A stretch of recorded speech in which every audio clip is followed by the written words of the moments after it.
तो सर जैसे एसएसबी में एक बहुत बड़ा क्वेश्चन है कि इंग्लिश स्पीकिंग भी मेन रहती है, सच है ये?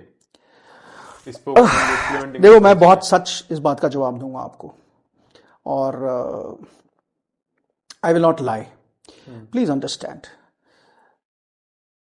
डिफेंस सर्विसेज में हर तरीके के हर रीजन से लोग आते हैं, राइट?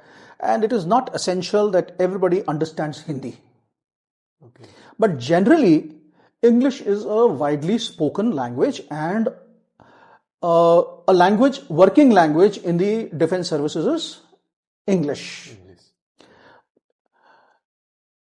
अब आप पे डिपेंड करता है आपके आईओ के ऊपर कि वो आपसे कितना हिंदी इंग्लिश में बात करता है, लेकिन पर्सनली आई फील इंग्लिश आना जरूरी है. It is essential that you should be able to communicate well in English, because tomorrow when you start working, this is going to be your normal working language. जवानों के साथ भी आज जो जवान आ रहे हैं वो ग्रेजुएट्स आ रहे हैं आपके पास में, इंजीनियरिंग ग्रेजुएट्स आ रहे हैं आपके पास में, and they also know the importance of this language. See, I am not against Hindi, I am not against this, but अगर कल आपका आईओ एक तमिलियन ऑफिसर है, साउथ से केरलाइट आके बैठा है, उसको हिंदी आती नहीं है, नहीं आती. अब आप बोलते जाइए हिंदी में. See, the aim is you're losing out ना. आप हिंदी इंग्लिश क्यों मेरे साथ कर रहे हो? आप ये सोचो, how will you communicate with a person who does not understand Hindi? Now it's not always essential that a Punjabi like me will be sitting over there, तो आप मेरे से हिंदी पंजाबी में कुछ भी बात कर लोगे. तो चलो, मैं तो फिर समझ लूंगा आपकी बात, और मैं कोशिश करूंगा कि आई विल ट्राई.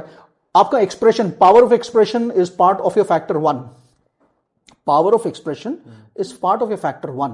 अगर आप में एक्सप्रेशन नहीं होगा, आप एक्सप्रेस नहीं कर पाओगे, तो कल अपने जवानों के सामने खड़े होके साफ तरीके से कैसे उनको ऑर्डर दोगे? जब आपको समझ में आ गई लेकिन आप किसी को समझा नहीं पा रहे हो, तो ऑपरेशन में खड़े होके किस तरह से आप ये समझाओगे कि हमको क्या करना है? तो इसीलिए पावर ऑफ एक्सप्रेशन जो है, पीओई, फैक्टर 1 का सबसे one of the most important quality है. अब पावर ऑफ एक्सप्रेशन का मतलब हिंदी इंग्लिश नहीं है. How are you able to express your self? Okay, but the problem is you have to express it in a language which somebody else understands. You may be very good in a language, the other guy may not be good in that language. तो उसका क्या नुकसान है? उसका क्या नुकसान है? उसका कोई नुकसान है, नुकसान आपका है. तो आप डिसाइड करो कि आपने किस लैंग्वेज में बोलना है. मैं हिंदी इंग्लिश क्यों जाऊं?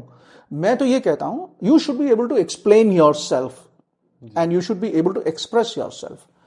Now do it, whether you want to do it in Hindi, English, the only thing is that other person must be able to understand. उसको समझ में आनी चाहिए. अब आपकी किस्मत खराब है, अगर उसको हिंदी नहीं आती तो भाई अब मैं what do I say in this? So Hindi English is not the point. The point is, are you able to express yourself well or not?